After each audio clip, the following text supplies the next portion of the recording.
Hey guys, this is Kurt. So I'm going to do a series of videos for COVID issues as far as teaching control tactics during COVID with PPE. There are many agencies that right now that aren't allowing face-to-face control tactics, defensive tactics classes. So this is an idea of what you can do. And first of all, PPE. In this case, gloves and masks. As you can see, Bob is wearing a mask. He's trying anyway. He got the wrong kind of mask. But a lot of agencies are requiring right now to teach a class, just the big stuff like pepper spray, baton, taser, and cooperative handcuffing, and maybe some shrimping and some crabbing type moves, stuff that does not require a lot of face-to-face type contact. So this will be the first of 2 or 3 videos that I'm going to do. So we'll start with cooperative handcuffing. And here's my friend Val. She's going to demonstrate cooperative handcuffing. And so you can imagine if we have PPE on, gloves and masks, this is easy stuff to teach. You know, you all know that I'm a big fan of grappling in the clinch range. And you have to absolutely practice that stuff regularly. But in this case, you can't. So she's grabbing my fingers. She's lifting my hands up. She's giving me the commands to, turn around, bend at the waist, widen my stance. She double locked. She's doing, a quick little cursory search of the waistband and places where I might be able to conceal a weapon. Just a quick little cursory search. Don't forget to double lock, boys and girls. And so that's as you can see, this is easy stuff. This is low-hanging fruit. You can train this stuff all day. And this is more of a realistic approach sometimes. You work in a small town or you arrest the same people over and over and you just walk up and say, "You're under arrest." They know, and you spin them around and you put the cuffs on. Right or wrong or indifferent, I don't know how many times that's gone down in the real world. But we should be practicing by the book cooperative handcuffing. And that's what we're demonstrating here. Again, this time with Colton, I'm asking him to turn around, put his hands behind his back, knuckles together, thumbs up. I'm telling him, widen your stance for me. I like to tell people to point their toes outward a little bit and slightly bend over at the waist. And here I am testing him to see if he's going to try anything. And it's a good way to do it. Now, this is a method I like to show you. I don't start cuffing that way, but that's the twist lock. I go in like I'm shaking their hand. This is just one variation of handcuffing. You don't have to do it this way. And that way, if they try to get up out of it, you can see they get up right into a twist lock. So it's a great way to control somebody and know if they're going to get silly with you. So again, you have them widen their stance, point their toes out, slightly bend over the waist, knuckles together, thumbs up. And here I am demonstrating again. You've got the twist lock. I grab the wrist, and I take the other hand with my cuffs once I have control of the individual, and I cuff. I'm saying that some people prefer one hand or the other. It doesn't really matter. What's comfortable for you that matters. You cuff. And with this method, there is a transition, especially with chain cuffs, not as bad with hinge cuffs. At some point, you're going to have to grab the other hand. So I control the chain, and then I just switch. I tell them to hold still, and I grab the other hand and put the other cuff on. So there is a period of there. So if they decide they're going to go ape on you, you'll only have control of one hand by a cuff. But I don't think there's any perfect cooperative handcuffing position. Here's the real standard method where you just grab the fingers. It works best with hinged cuffs.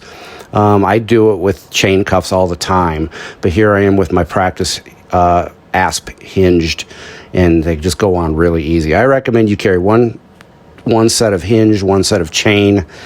Chain are more flexible when you have a resisting opponent, like you're on the ground. And just like this, this is the traditional method of one knee on the shoulder. It's taught a lot. I'm definitely not a fan of it, and this is why. Because they can buck up, get their knees under their waist, and shrimp out of it, or athletically burst out of it. Even if they don't have any jiu-jitsu skills, they can easily burst out of it. And so even if I got a good wrist lock going, you don't really have control of their body when you're sitting on their body. I like to do an alternate method that comes from classical hop keto, and coming from a hop keto background, I like this. See how I'm kind of doing a cutting motion. I'm pushing and cutting with the lower hand towards his feet, and I'm pushing and cutting with the upper hand towards his head. And you'll see I'll demonstrate that you're putting one knee to the hip, so you're kind of controlling the hip just like you'd be in side control, but this case they're belly down. And it's like a cutting motion, but it's also you're sinking down into it. So you think about it like you're pinning the arm to the floor. The shoulder is sinking into the floor, and it's easy to cuff. And as you can see, you're nowhere near the neck. So you have more control of the individual, and there's no mistaking that your knee is on the neck. So that is why I like that position more. And this would be like a felony cuffing, belly down, put your feet cross your ankles, put your feet to your butt, your arms are off to your side, you sit down on the ankles. This is a FLETC variation, and you can put the cuffs on, and I will demonstrate it again with a little more detail with actual cuffs. So you get on your belly, put your hands out to your side, palms up like you're an airplane, cross your ankles, bring your feet to your butt. I like to control the very tip of their foot by the toe. If you grab the ankle, they still have a little bit of manipulation power if they're super athletic.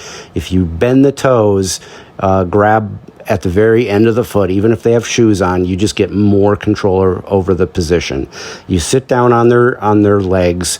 You can control them by the belt if they try to buck, and then you just tell them to put their hands behind their back and you cuff. It is simple as that. It's a pretty good technique. I'm showing that you can control with your knee as well. The only thing I don't like about that technique is if they have a bad knee or they're very tight, that might cause them to buck on you. Even if they're not trying to fight you, they might want to fight. So take that in consideration. This is my absolute favorite. It's belly down, reverse mount. I'm saying you can control the head by manipulating the head and the spine. And we're going to go into more of that. As you can see, I'm off, just destabilizing the head by shifting it off to the side. This is not putting excessive pressure on their neck. You do a C cup or a C grip or a monkey grip, thumbless grip. You pop their hand out, and you're controlling them by the elbow and the wrist. You can also go the other direction. If at this point they don't follow your voice commands, you can just do it the other way. And here's Colton demonstrating it on me. Again, you're destabilizing the head. That helps create a opening there. You do the C grip, and you use your forearm like a crowbar. Pop their hand out, and you're trapping the arm up so they can't undo it. And they have to be excessively flexible to try to undo it. And you just do the same thing on the other side. Destabilize the head. Here I am with Valerie demonstrating how to control the position. If they try to get up, see how I scoot my legs out under them as they're getting up on their knees, and then you shoot those under there, and you've got awesome control of their lower body. They're done at that point.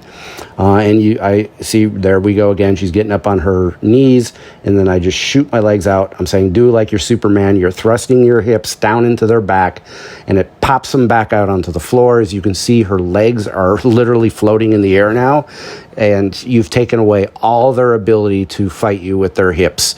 You got to take away head mobility and hip mobility. And as you can see, I'm destabilizing the head. This isn't hurt.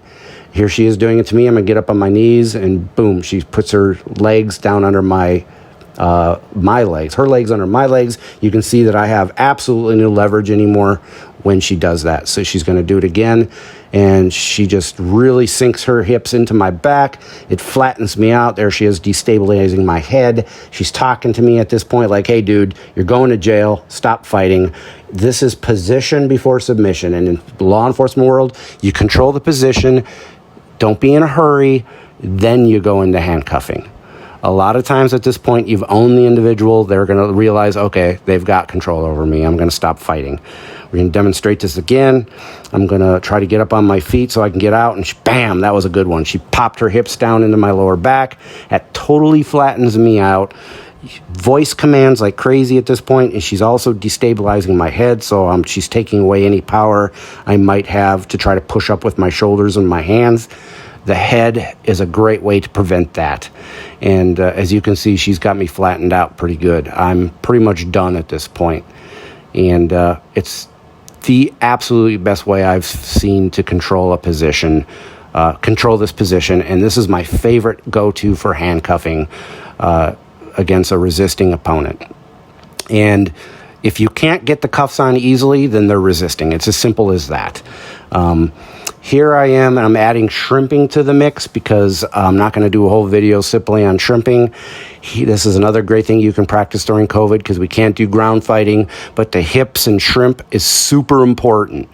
As you can see with the gear on, if you lie too flat, your gear gets caught up on the ground. So you have to really emphasize popping your buttocks off the ground and shrimping off the ground. See how I'm using the balls of my feet to stick down into the mat, and I'm shrimping out. I'm totally bending my body into an L position, and then I straighten myself all the way back out and do it again. Don't be in a hurry to shrimp. It's a super important move. It's probably the most important move in ground fighting. It doesn't matter what system of fighting you practice on the ground, catch, freestyle, what have you. Shrimping is super important. We put a lot of energy into it in jiu-jitsu, and I see them do this in judo, in classic Aikido. I even did a little bit of it when I've cross-trained in Aikido, and definitely in Hapkido. At least later on, when jiu-jitsu started becoming a thing, everyone was stealing shrimping from jiu-jitsu and adding it. There's a good technical get-up. I have videos on all this, guys. Go around, look at my videos, and see what you can find. All right, guys, thank you very much, and take care and stay safe.